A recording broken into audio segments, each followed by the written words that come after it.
We will go on the record in the matter 23 CF 55, State of Wisconsin versus Sarah Stady. The state appears through District Attorney Kevin Schmidt in person. We have Sarah Stady in person, in custody. When Judge Mogan calls this a serious matter, that's not small talk, it's a red flag. In legal language, it means prison time is unavoidable. Right from the start, Sarah knows the outcome isn't if she'll go to prison, but for how long. With counsel Daniel Chapman. We're set here today for a plea and sentencing. The parties have reached an agreement. Mr. Chapman, can you please recite the agreement for the record? Judge, Ms. Stady will be pleading guilty to the fifth offense OWI charged in the information. The state has agreed to recommend the presumptive minimum 18 months initial confinement, and there is no particular agreement on extended supervision. The state has agreed that Ms. Stady and I can argue for less under the benefit to the community exception under 346.65, but that is the agreement, Judge. All righty. Okay. And Ms. Stady, that is the agreement that you've reached with the state? Yes, Your Honor. And that is your understanding? Yes, Your Honor. So I have in front of me a... Did you catch that? Her lawyer brings up the benefit to the community exception. That's a rare loophole allowing judges to cut sentences if locking someone up does more harm than good. Should rehabilitation ever outweigh punishment? Think about it. Plea questionnaire waiver of rights form. Do you recognize this document? Yes. Did your attorney go over this document with you? He did, Your Honor. Did he go over it with you thoroughly? Yes. That is, did he essentially read it word for word? Yes. And so you understand everything completely? Yes. Now, is that your signature on the second page? It is, Your Honor. If you had any questions with regards to something on this document, did you ask your attorney? Yes. And he explained it to you? Correct. So you're pleading guilty to one count, OWI 5th. You are 33 years old. You have 12 plus years of schooling. You can read, write, and you understand the English language. You are not receiving any mental illness or disorder, or you don't have a mental illness or disorder. And you have not had any alcohol, drugs, or medications in the last 24 hours. Is that correct? Correct, Your Honor. Did your attorney thoroughly go over with you what the state would have to prove your guilt beyond a reasonable doubt? Yes.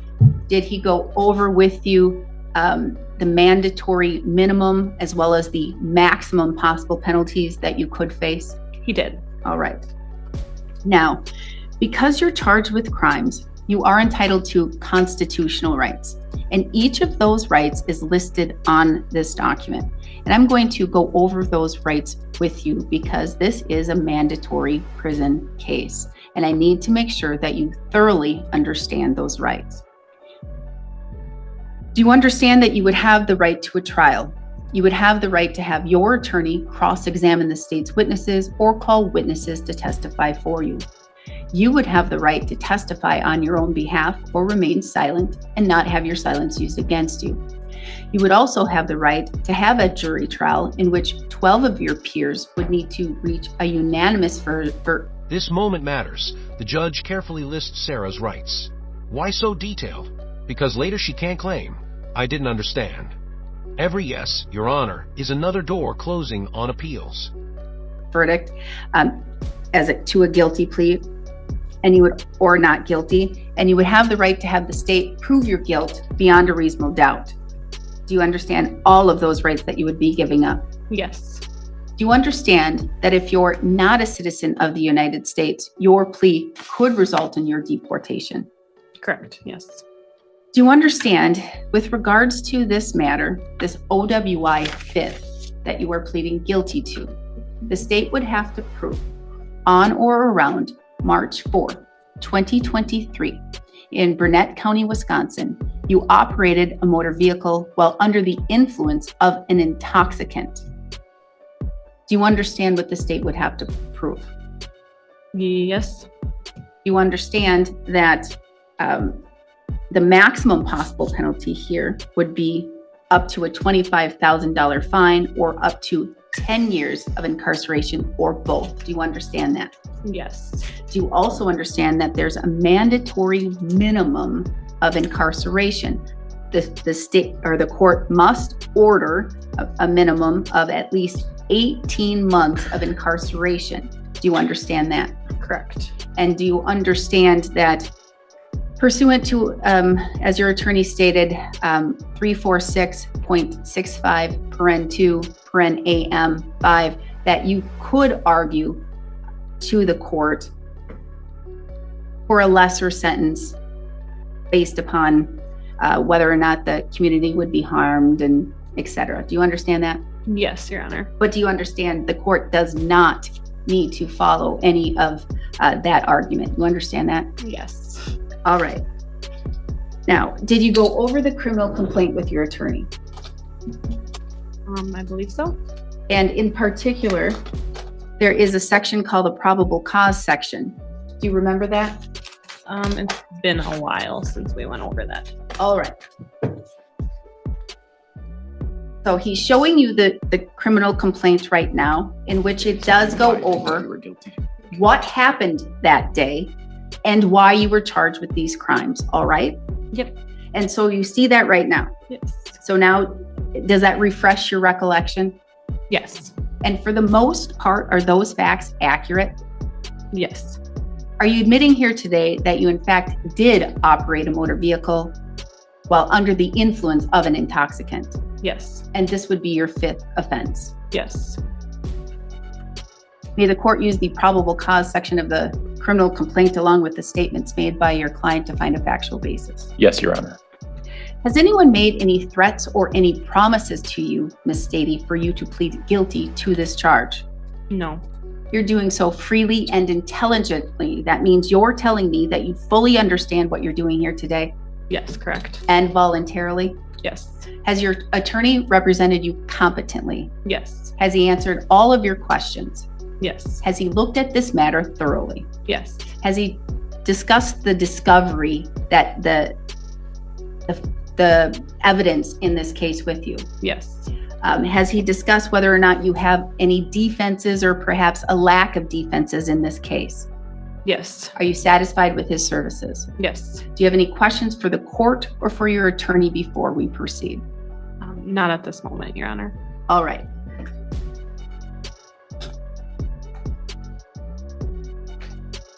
Okay.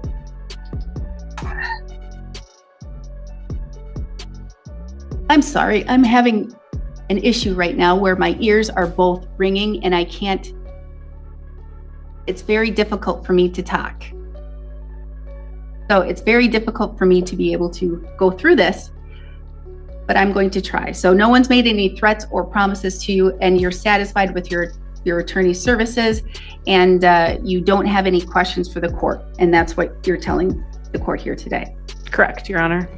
Mr. Chapman, were you able to go over the facts alleged in the criminal complaint as well as the evidence with your client?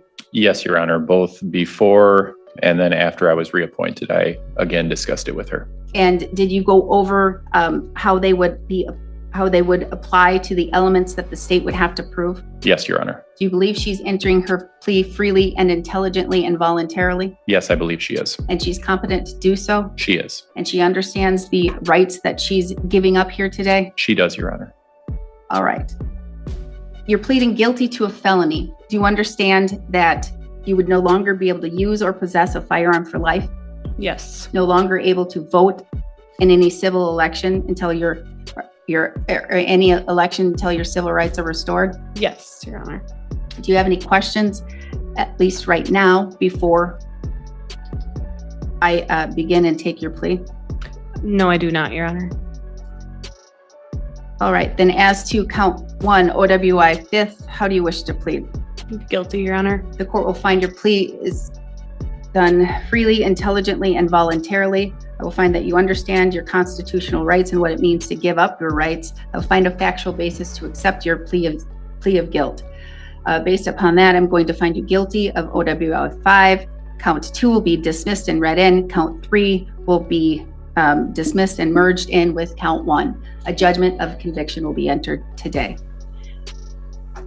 I'm momentarily taking a break. I have to go get something some medication right now. Understood, Your Honor. Thank you. Before I go to arguments, Ms. Stady, you have somebody who would like to make a character statement on your behalf. Is that correct? Correct, Your Honor. All right. Her name is Jennifer Donaldson. Ms. Donaldson, can you please to Ms. Stady and what you would like me to know? Thank you, Your Honor. My name is Jennifer Donaldson, and I am the owner of Empower Treatment Center in Rochester, Minnesota, also a woman in long-term recovery. I know Sarah through her significant other, Mike Benjamin, and we have been actively involved in this with her since going forward. We were the ones that did the chemical dependency assessment when she was in Olmsted County's custody. And once we do the assessment, we start with them recommendations, we start acting immediately to be able to help and provide whatever services that client needs. At that point, we reached out to a Minnesota Adult and Teen Challenge, which is a short-term program and eventually turns into a long-term program where it can be anywhere from 13 to 14 months long, where they basically are retraining your brain. We discussed it with her, Mr. Benjamin, and my husband as well, who's also in long-term recovery, and it would be a phenomenal program for her to kind of rebuild back her life, but also get some treatment to see what triggered her 10 years ago. And kind of work towards the goals of rebuilding the relationship with their children and having a successful life and being a benefit to the community and being a stable citizen and figuring out what that problem is because obviously, as you're probably aware, and you see a lot of these cases, any kind of addict, it is a DSM-5. It is just like if you had diabetes or cancer. It is a disease. And that is one of the things why I left my corporate America job to get into this industry, is to help people like Sarah. I will tell you, there's very few people that I actually take time away to speak on their behalf in a court of law when we realize there's 100% in on being able to come up with a solution and what they need to do and how they would need to change and live a full life for recovery. We're there 110%. Sarah has proven that to me and my husband, that that's what she wants. We've had many conversations while she's been in custody. I have essentially mentored her. I've worked with a lot of women on that over the past 16 plus years of my recovery journey. And I've worked with a lot of women. And, she's not BSing me on this.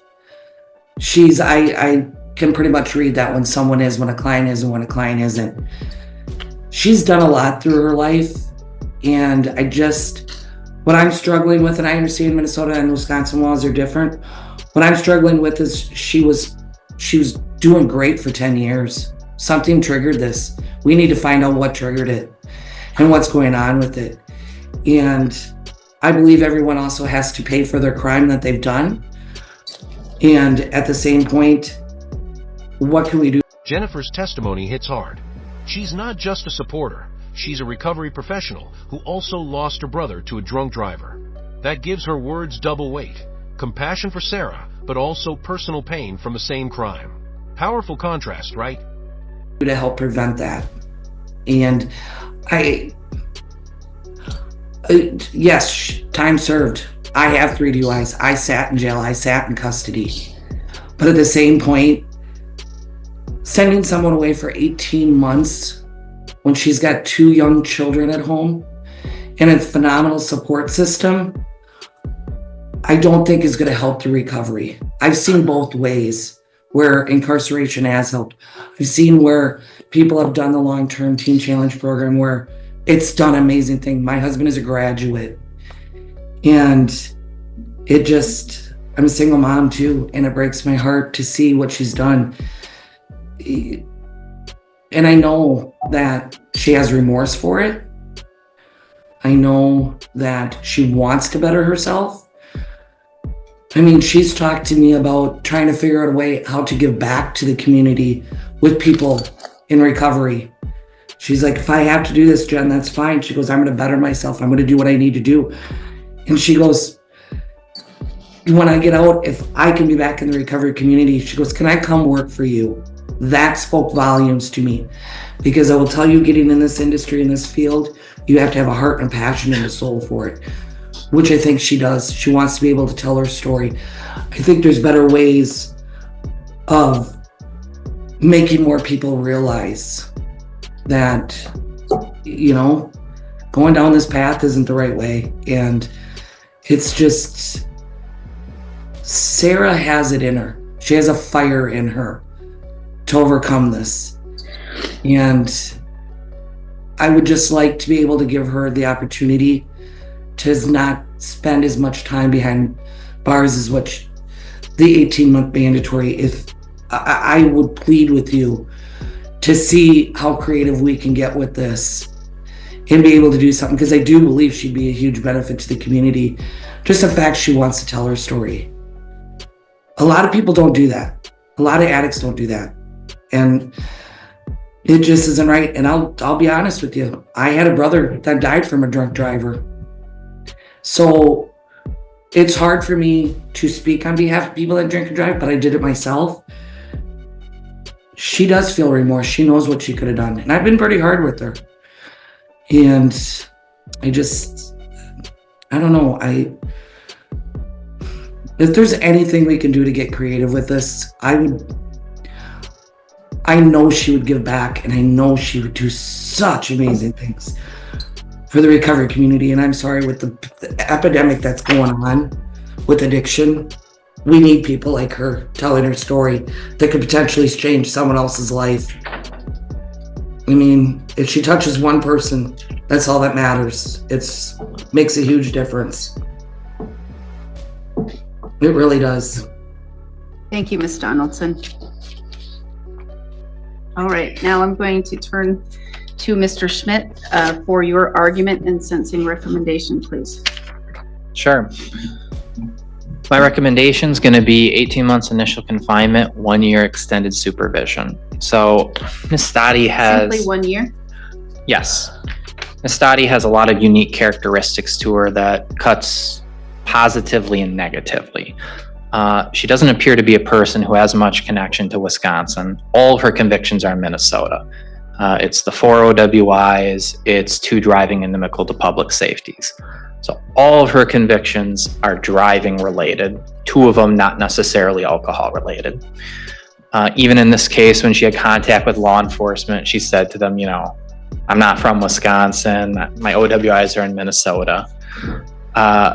Ms. Stady's OWIs occurred, 2 of them in 2010, 1 in 2011, and then the last one in 2013.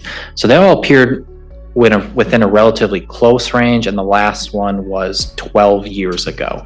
So she hasn't had an OWI in a very long time, which is why the reason I'm recommending a shorter term of ES than I normally would is because of that, and because she's not a Wisconsin resident. I think she's already done a lot of treatment in Minnesota as well. So I think a lot of what she'll be doing will be refresher, relearning things, repicking up techniques that she didn't apply here. The reason why I'm arguing for the 18 months initial confinement, I don't think the court should go higher because of that gap, since the last OWI is so immense. The reason I'm arguing for the 18 months in this case, though, is it can be easy to forget why OWI is a crime and why it has such a high penalty. Because whenever we have an OWI where there's nobody who got hit or killed, we have just the offender. So all the information we're hearing is about rehabilitative potential. And that fixes the focus directly on what benefits them. OWI is a crime that has such a high penalty because it's a high risk crime. It's a crime of risk. That's why the legislature always changes the reckless driving laws in tandem with the OWI laws, because they're both associated with risk. And it's kind of an oddity, I think, personally in Wisconsin, that if someone has an OWI 4 or an OWI 5 or 6, we talk about like 1, 2, 3 years prison. When somebody has an OWI 5 or 6 and they hit someone, it goes way higher. And if they hit someone and kill someone, it goes higher still, because the actual act is the same in all of those. It's the risk. In this case, the risk imposed was pretty high. There are certain blood alcohol concentrations where a person might be, am I intoxicated? Am I just a little buzzed? Am I good to drive? Miss Stady was at a 0.269, which is well beyond that. She clearly knew she was intoxicated. You could tell from the statements to the officers.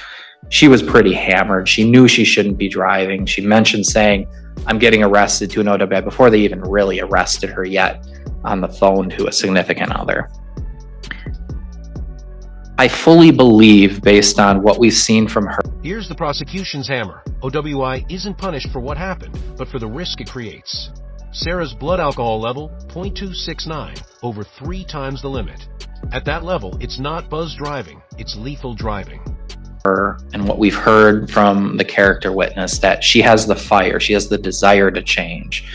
My concern is with the follow through. That's why I think we need the prison and the ES, because we've even seen it just in this case with the missed court appearances. She's already forfeited more money in cash through non-appearances in this case than most people get as the fine for this offense.